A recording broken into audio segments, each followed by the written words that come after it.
Okay, hello, welcome to our week 6 progress report. Um, it's just me, unfortunately, today because we're recording this presentation for you. Um, just the logistics of getting everyone to record and then send all their videos together or their audio together to be edited together is a bit of a nightmare. But rest assured that like everyone in the team is contributing and has contributed in some way to this presentation, either by through the content of their work or through contributing to constructing the presentation, or indeed both.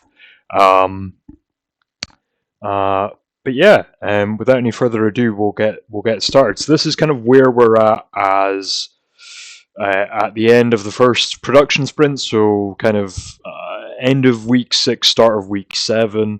Um, Having just submitted our first playable build for the play party on the 8th of March. And there's also been a change to the name. So I think as a team, pending your approval, of course, we've settled on It's a Whiskey Business as the name for the concept going forward. A little bit less dry, a little bit more humorous than the previous title of E-Controller. And we hope you like that.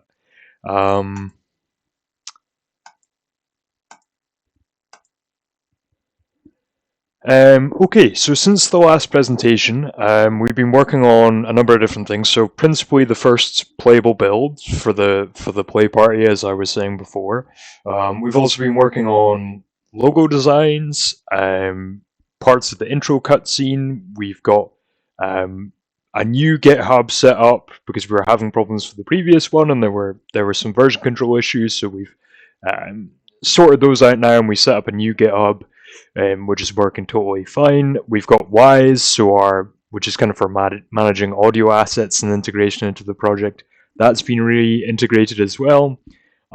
We've created asset lists on the design and production side. Art production has been ongoing, both for the play party and beyond. And we've also been addressing various issues based on feedback that we received at the play party as well. So yeah, this is just a short video here showing a sort of,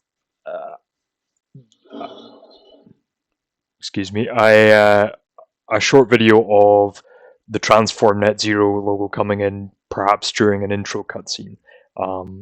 That's our view of what this would be.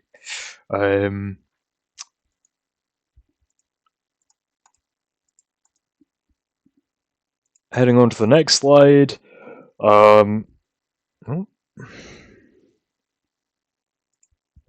So this is our finalized design for a logo for the game, hopefully, and then a part of an intro cutscene. So we're hoping that to provide some narrative context at the start of the game, we'll be going for something like this. So this would be to give the player context for the world, a general explanation of what their tasks and objectives for the game are, set that in context. We've designed the game around sort of retro 50s style tech. So one of the designers thought it would be a fun idea to have our logo and intro cutscene as a sort of given the sort of stylized comic book appearance of that time period. So a lot of time was spent iterating the logo and creating different variations to make sure that it was eye-catching and creative, while also still readable to fresh eyes. We took the logo to the play party last week, and it was met very positively, with no problems noted with this particular version. Moving on. So we're continuing work on audio production as well. We didn't have any audio integrated into the play party build, but hopefully that will be in place for the next playable in a week from now, at the time we're recording on the 22nd. So most of the bass sounds at this stage have been recorded, but there's still a few sounds needed to fill the gaps. This should be done by the end of the week beginning the 12th. However, it's been enough to begin editing and putting things together, so Dylan, our sound designer, has been hard at work, combining these raw sounds together to form hopefully final sounds for the game, and progress on this is being recorded in the audio design document.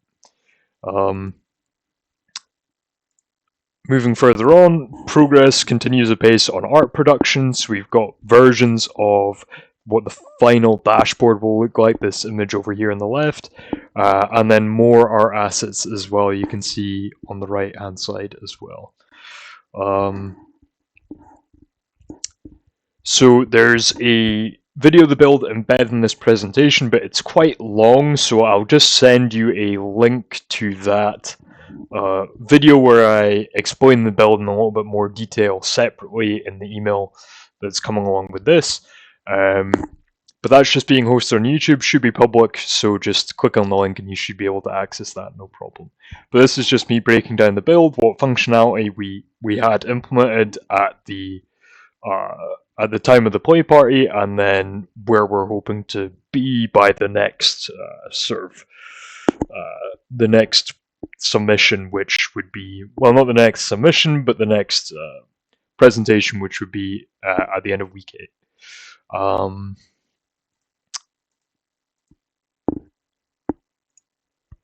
And just to touch a little bit more detail on feedback from the play party. So during the play party, we received a lot of useful feedback. Players commented that they really liked the art style. Others expressed that they really liked the concept and how it addressed the brief and thought it was quite innovative. Players noticed that the user experience could do with some work, making it clear which elements of the game were interactable and which were not, sort of guiding the player a little bit more, showing them where they should go, that type of thing, which is stuff that we knew we needed to work on anyway, but it kind of brought it front and center in our minds that that's going to be really critical to getting good feedback later on. Others also noted concerns around difficulty and challenge, and making sure that the game, especially given, you know, we're using it for public outreach and it's really going to be a short play session of maybe 10 minutes, maybe 15 minutes, that the game isn't too punishing and that the user is able to get the kind of intended message of the game in a short period of time without being so heavily punished by the game that they're not able to sort of receive the point that we're trying to get across.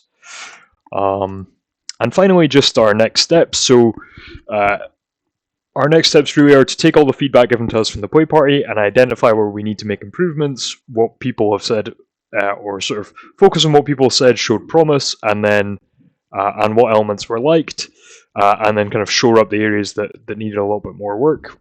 Our sort of main focus is to continue developing the energy tracking mechanic, making sure that multiple rooms and switches work at once and that we're able to track the energy being used correctly, and then continue working on UI and user experience, accommodating for the tablet format, which we're looking to target now, and making sure that the player understands that the mechanics easily, and that there is no problem with usability in terms of functionality and readability. But yeah, thank you very much for listening. If you've got any other questions at all, feel free to contact me by email. Me being Fraser Sutherland, the team coordinator. Yeah, look forward to receiving your feedback as soon as you guys are able to take a look. But yeah, thank you very much.